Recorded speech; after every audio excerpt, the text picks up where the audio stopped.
मैं पहले सोचता था कि मैं जो सोच रहा हूं, मैं जो बोल रहा हूं वही सही है। मैं पहले सोचता था कि मैं जो ललकारता हूं, जो दहाड़ता हूं वही सही है।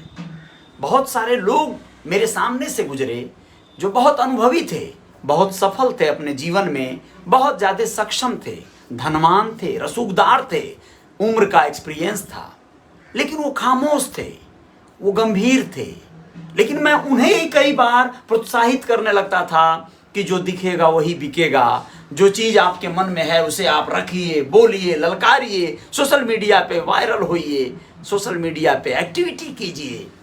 लेकिन दोस्तों, अब ऐसा लगता है कि मैं कहीं गलत था और वे सही थे। वो जो सोच रहे थे, वो जो कर रहे थे, वो सही गतिविधियां थी। नमस्ते, मैं Ajay Sahni, star real reporter news का आपका पेज आप सभी का स्वागत करता हूं।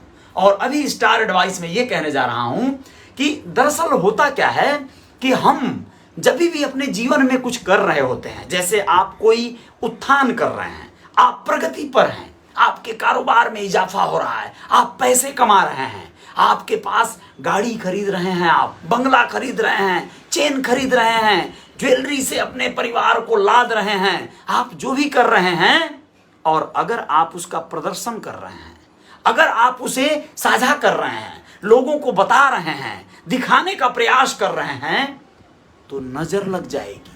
सच बता रहा हूं। नजर किस तरह लगती है, अलग तरह की बात है। ये एक लॉजिक है, समझिएगा। जब आप अपने कार्य को कर रहे हैं और आप प्रगति पर जा रहे हैं और आप हर छोटी चीज को प्रदर्शित कर रहे हैं, लो भैया मैंने मोबाइल खरीद लिया, मैंने आईफोन 13 खरीद लिया, मैंने ये खरीद लिया 2 लाख का है, मैंने ये गाड़ी खरीदा, अपाची खरीदा, बुलेट बाइक खरीदा, कार मर्सिडीज बेंज खरीदा, हंटर खरीद लिया, थार खरीद लिया। जो भी आप प्रदर्शित कर रहे हैं, यही देखकर कुछ लोग जो भले आपके सोशल मीडिया पे लिखते हैं वाह वाह वाह वाह, बहुत खूब बहुत खूब, वाह भैया वाह, क्या बात है, कांग्रेचुलेसन, बधाई हो, वह लोग अंदर ही अंदर आपसे चिढ़ रहे हैं। उनमें से कुछ लोग, सभी लोग नहीं, कुछ लोग आपको सच्चे मन से शुभकामनाएं देते हैं, आपके उत्थान पे खुश भी होते हैं। लेकिन एक बड़ी आबादी है जो आपसे चिढ़ती है, वो घुटती है अंदर ही अंदर कि आपसे मांगा था पैसा, आपने नहीं दिया, आपसे ये चीज उम्मीद किया था, आपने उसे नहीं दिया, लेकिन आप गाड़ी खरीद लिए, आप घड़ी खरीद लिए, चेन खरीद लिए। यानी आपके व्यक्तिगत जीवन में दखल देने का उसे कोई अधिकार नहीं है। आप अपने जीवन के लिए, अपने परिवार के लिए, अपने बच्चों के लिए सब कुछ कर सकते हैं भाई। लेकिन उस व्यक्ति के अंदर जो एक निकम्मापना जीवन जी रहा हो, अभावों में जी रहा हो, या किसी माध्यम से आपसे जुड़ा हो, आपके रिश्तेदार के रूप में, आपके पटीदार के रूप में, और आपसे कोई उम्मीद किया हो और आप उसके उम्मीदों पे खरा ना उतरे हो किसी कारणवश, तो वो आपको बद्दुआएं देगा, आपसे चिढ़ेगा, घुटेगा, और वो जितनी बद्दुआएं देगा, सारी बद्दुआएं एक्चुअल में उसे ही लगेंगी, आपको नहीं लगेंगी। लेकिन यकीनन कई बार ऐसा होता है, कुछ लोग जब शिद्दत से किसी चीज की डिमांड करते हैं, इस प्रकृति से, इस यूनिवर्स से मांगते हैं, वो पूरी होने लगती है। आपके बारे में जब कोई बुरा सोचने लगता है, बहुत मन से सोच लिया, तो बुरा होने लगता है। कई बार कई तरह से देखे होंगे, ईडी का और इनकम टैक्स के तमाम नजरों में आप आ जाते हैं। जो बड़े बड़े लोग हैं आप उनको देखे होंगे, जो बड़े रसूखदार लोग हैं, असली अमीर हैं, जो लोग अंदर से मजबूत हैं, जमीनें खरीदते हैं तो क्या वो शोर मचाते हैं? क्या नहीं। गाड़ियां खरीदते हैं तो भी कोई नहीं जानता है। वो लोग सोशल मीडिया पे एक्टिविटी करते ही नहीं हैं, ट्विटर वगैरह पे हैंडल पे रहते हैं, वो भी सोशल बातों को करते हैं। डॉगी को अपने खिलाते हुए कोई पोस्ट करेंगे, कोई अपने फार्म हाउस में टहलते हुए फ्रूट के साथ, फल के साथ फोटो शेयर करेंगे। ये नहीं बताएंगे कि ये फार्म हाउस 22 एकड़ का मेरा है, ना ना ना। वो 22 एकड़ के फार्म हाउस में एक फल के साथ, अमरूद के साथ खेल रहे होते हैं। यानी आप, वो लोग ये नहीं दिखाते हैं कि उन्होंने क्या अचीवमेंट कर लिया, क्योंकि उस पर किसी की नजर न लग जाए। तो आप लोगों से यही कहूंगा कि मैं ऐसा नहीं था। मुझे लगता था भैया मैंने एक जोड़ी चप्पल खरीदा, लो भैया मैंने एक जूता खरीदा, मैंने एक घड़ी खरीदा, तो ये सारी चीजें शेयर करने की चीजें हैं, खुशियां हैं, बांटने की चीजें हैं। मेरी हैबिचुअल हूं मैं कि मैं जब दुख में रहता हूं उसे साझा नहीं करूंगा। मैं बीमार रहूंगा तो मैं नहीं बताऊंगा भैया बहुत बीमार हूं यार, देखो मैं बेड पे पड़ा हूं, देखो पैर तोड़वा के मैं एक्सरे करवाया हूं, नहीं। ये साझा नहीं करना है, ये कोशिश करता हूं। लेकिन जब मैं खुश रहता हूं, जब मैं कोई अचीवमेंट करता हूं, जब मैं कोई गाड़ी खरीदता हूं, तो उसे साझा करता हूं।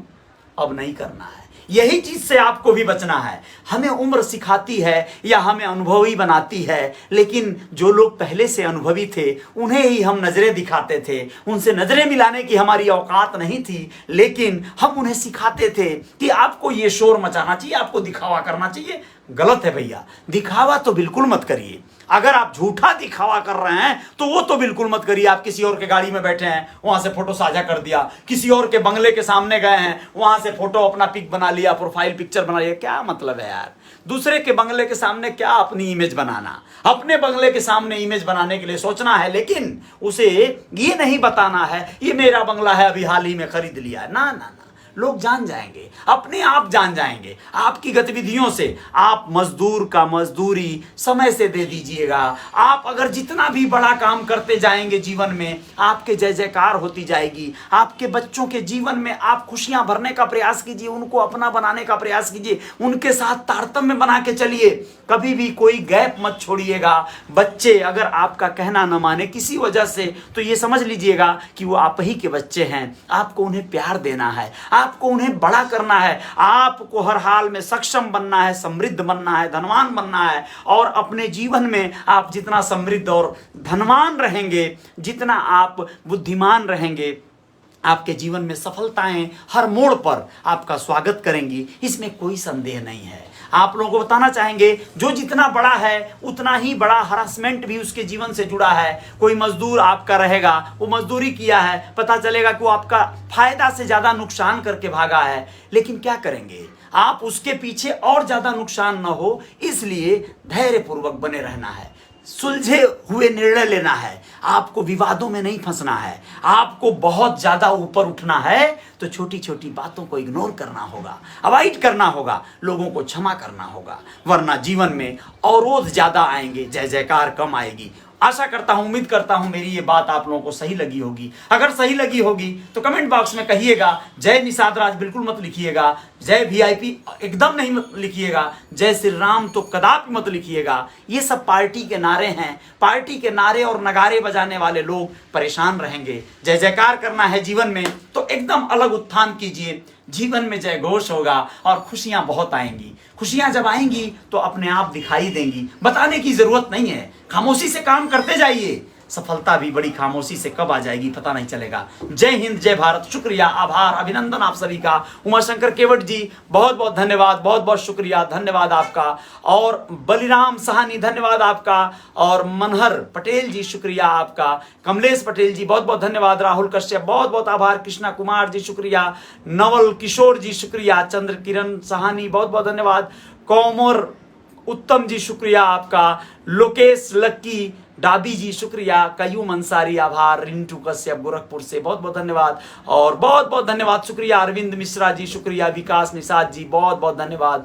ऑप्टम मोहम्मद कमर जी शुक्रिया आपका। जय सिंह जी धन्यवाद। गणेश पवन, अजय कुमार सहानी, कमलेश सहानी, दिग्विजय कुमार गोरखपुर से शुक्रिया।